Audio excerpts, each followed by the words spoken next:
democracies. So, in the 3 months since we actually signed that back in Chequers, we've seen a £6 billion boost in trade and investment. That's on top of the increased numbers over the last year already, and the great ambition we have to go further, which I believe we can do as we go on down this road. It includes Rolls-Royce, of course, agreeing huge new contracts with major Indian airlines. Today we're announcing new investments from Revolut and Tide, and exactly these sort of connections we're trying to build. And in the past, certainly on the UK side, I feel strongly that governments have negotiated trade deals and then basically left them on the table and walked away and said, well, it's now over to you. I think we've got to do things differently, and governments have to provide more follow-through, support, and make sure that the connections are in the right place. Is there anything a government can do to get on the pitch and help with the work that follows from that? And so instead of sort of, I don't know, building a stadium and then saying to the players, well, over to you, get on with it, we want to be on the pitch with you as well, or at least on the side, like a sort of well-engaged manager or coach.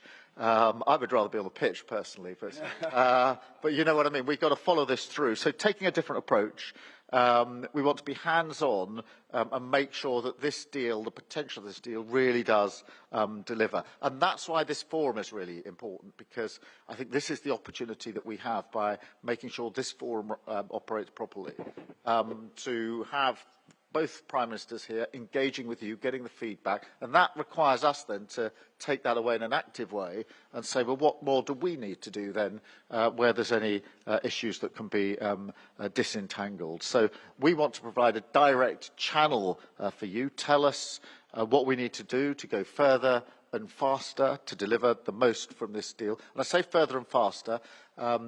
All good ideas still get bogged down in the frustration of delay. And we have to unpick that delay. The world moves much more quickly now than it did in the past, and governments need to keep up with that pace. So you need to tell us what we need to do, how things are working, where there are still barriers that need to be taken down, and what more we can do to capitalise on the opportunities. So the message from me is we're here to help. I've got key ministers with me, in Peter and Douglas here, Secretary of State for Business and for Scotland, and before Scotland, Douglas was responsible for trade, and therefore you've got experienced ministers, and they're here as evidence of how important we're taking this as a government. So we want to support you to maximise the potential in relation to this FTA. But once again, let me say thank you for being here. Today is just the start, if you like. Now the task is to follow through together, and we're committed to doing that because we know the enormous benefits that are there for your businesses, for our countries, and for working people across both of our nations. So thank you all very much. It is now my pleasure to hand over to Prime Minister Modi with our sincere thanks for the very warm welcome that's been extended to me, to the entire delegation, and through me and the delegation to the entire country. Thank you for that, and thank you for helping making this trip such a success. Thank you.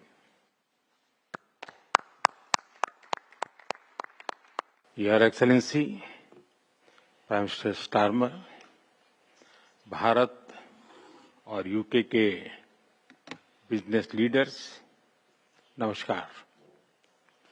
आज Bharat UK CEOs forum की इस बैठक में शामिल होना मेरे लिए बहुत खुशी की बात है। सबसे पहले मैं प्रधानमंत्री स्टारमर का उनके मूल्यवान विचारों के लिए आभार व्यक्त करता हूं।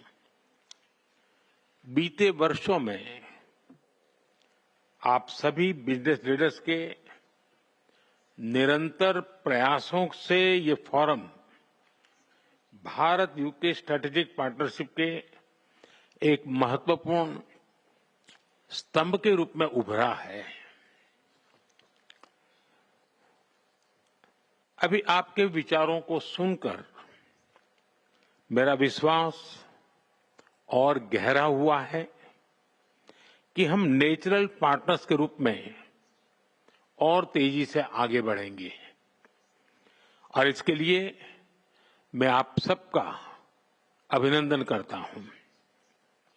फ्रेंड्स, मौजूदा वैश्विक अस्थिरता के बीच ये वर्ष भारत यूके संबंधों की स्थिरता बढ़ाने वाला रहा है, अभूतपूर्व रहा है। इस वर्ष जुलाई में मेरी यूके यात्रा के दौरान हमने comprehensive economic and trade agreement यानी सीटा पर हस्ताक्षर किए थे। इस ऐतिहासिक उपलब्धि के लिए मैं अपने मित्र प्राइम मिनिस्टर स्टारमर की प्रतिबद्धता को और उनके विजन को मैं हृदय से सराहना करता हूं, उनका अभिनंदन करता हूं। ये केवल एक ट्रेड समझौता नहीं, बल्कि विश्व की दो बड़ी अर्थव्यवस्थाओं के बीच shared progress, shared prosperity and shared peoples का रोड मैप है।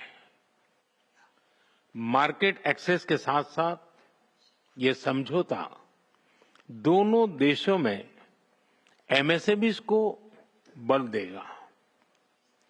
इससे लाखों युवाओं के लिए रोजगार के नए द्वार भी खुलेंगे। साथियों, ये सीटा अपने पूरे पोटेंशियल को प्राप्त कर सके, इसके लिए मैं 4 नए आयाम इस सीटों को आपके बीच रखना चाहता हूं। ये मेरे सीटा के जो नए आयाम है, शायद इसको काफी ब्रॉडबेज देंगे। सी यानी कॉमर्स एंड इकोनॉमी, ई यानी education and people to people ties, T यानी टेक्नोलॉजी एंड इनोवेशन, ए यानी aspirations.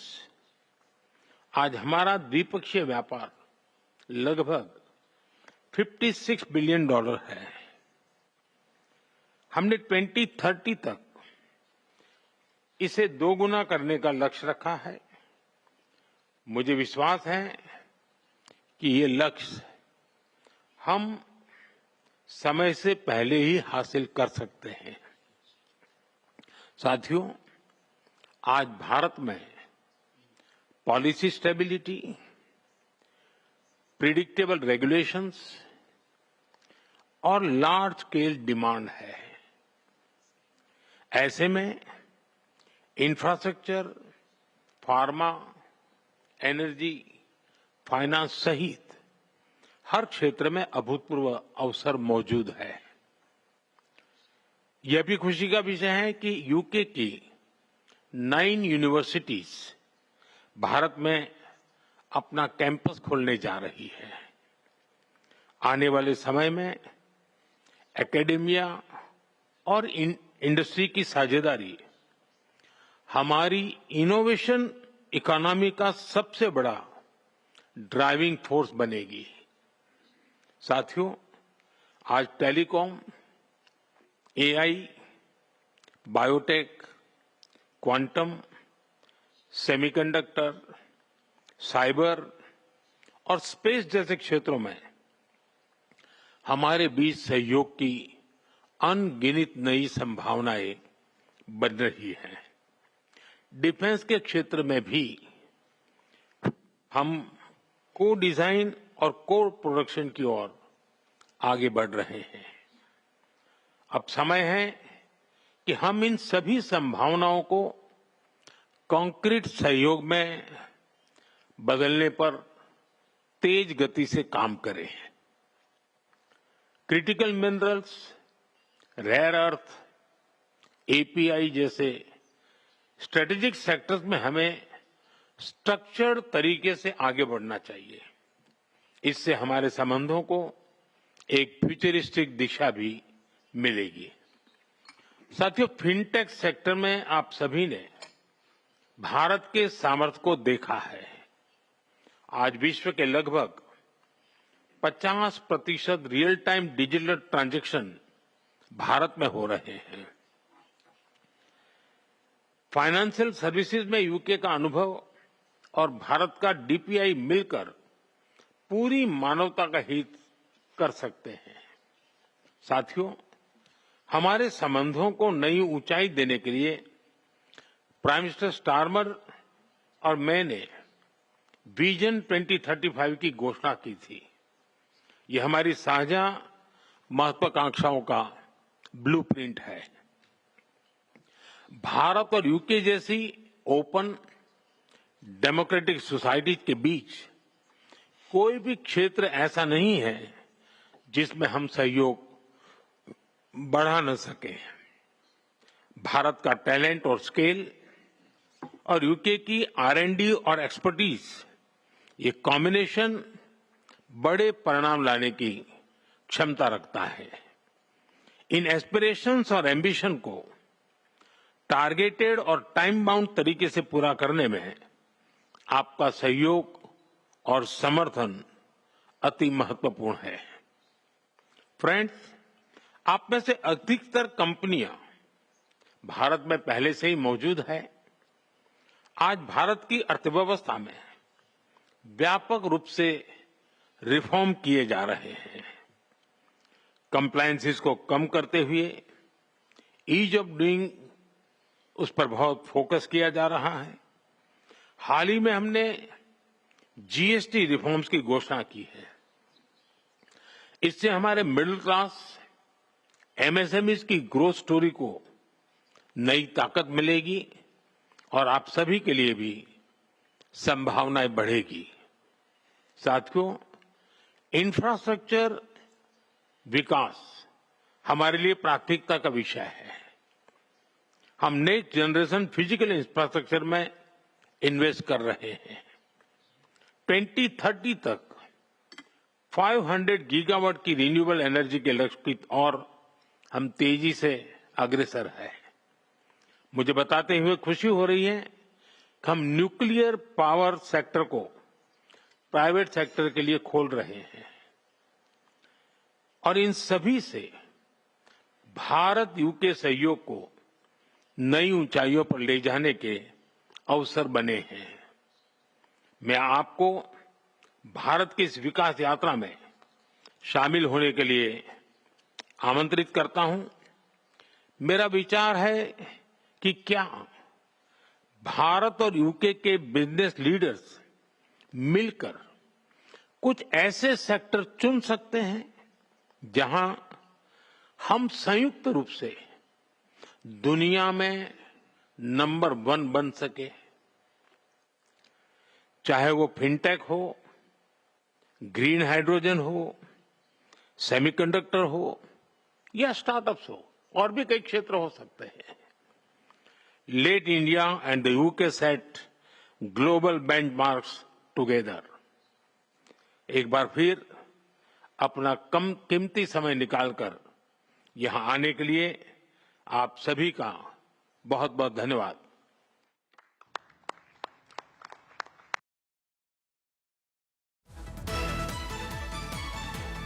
Heard there from Prime Minister Narendra Modi speaking on a range of issues as far as doing business with the UK here is concerned.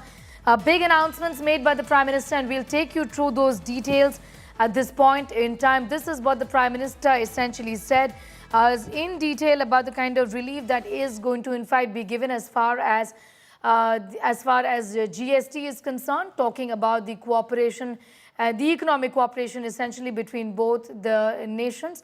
Keir Starmer, the UK Prime Minister, had earlier touched upon a range of other issues on the areas of cooperation between both the nations. Also, of course, the two leaders have spoken about the ties between the two countries, essentially on working together on the economic front as well. We are referring to the bilateral and the key takeaways from this big bilateral meeting between Prime Minister of the UK, Keir Starmer, and Prime Minister Narendra Modi.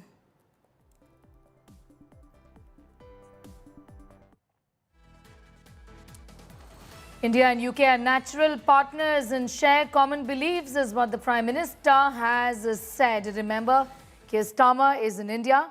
He's been here for 2 days now, and today a bilateral with Prime Minister Narendra Modi. The two leaders addressed the CEO summit in Mumbai. Prime Minister Modi meeting his counterpart from the UK. They jointly addressed the summit, speaking about the importance of India-UK partnership. Keir Starmer has also in fact thanked India for the warm reception that he and his team have received in India. It's a large delegation of business leaders that Keir Starmer travelled with. These are pictures of the two leaders together in Mumbai city. Of course, as we've seen, fintech, trade and defence were in fact dominating the agenda. These are latest pictures on your screens at this point in time from the CEO summit.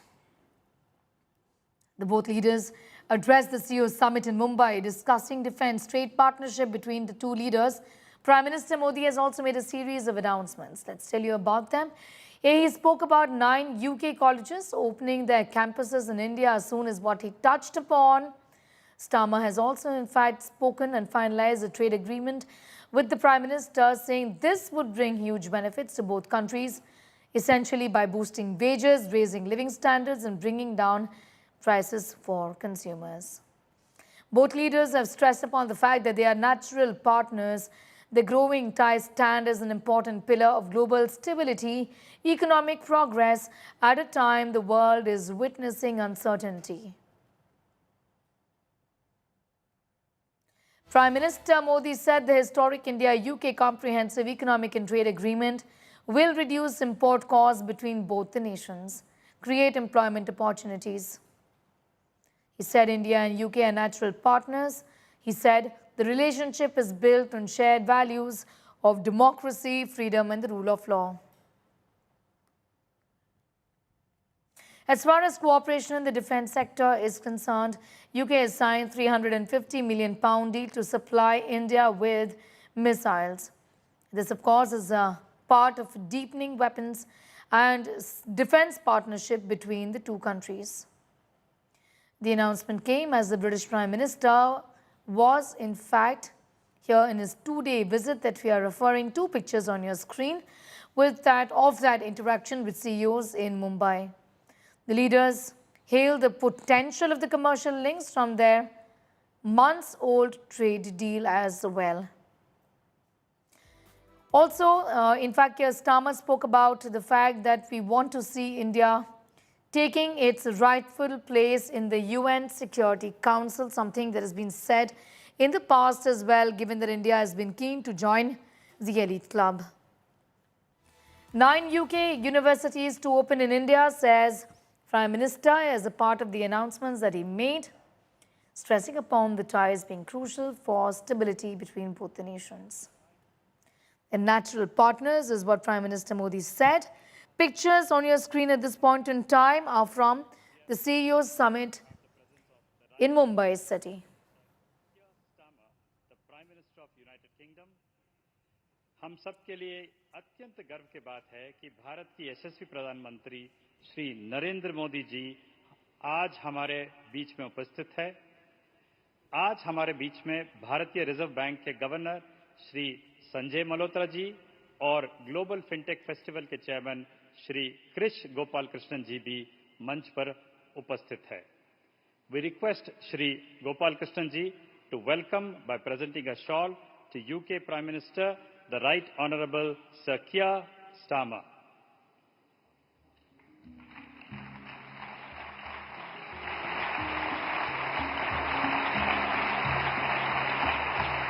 Shri Gopal Krishnan जी से निवेदन है कि वे प्रधानमंत्री नरेंद्र मोदी जी को shawl ओढ़ाकर सम्मानित करें।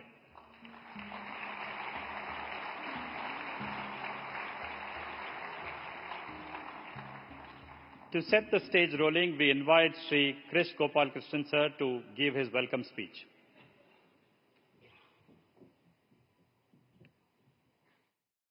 Listening to what Prime Minister Modi and British Prime Minister Keir Starmer said earlier.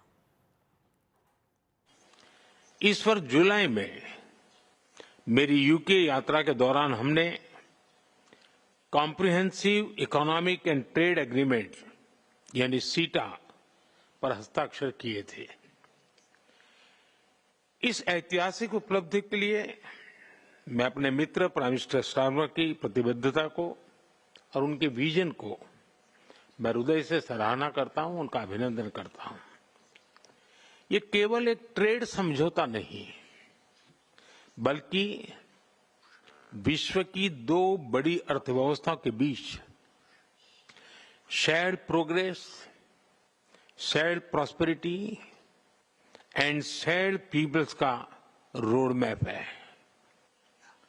Market access के साथ साथ ये समझौता दोनों देशों में एमएसएमईज को बल देगा। इससे लाखों युवाओं के लिए रोजगार के नए द्वार भी खुलेंगे।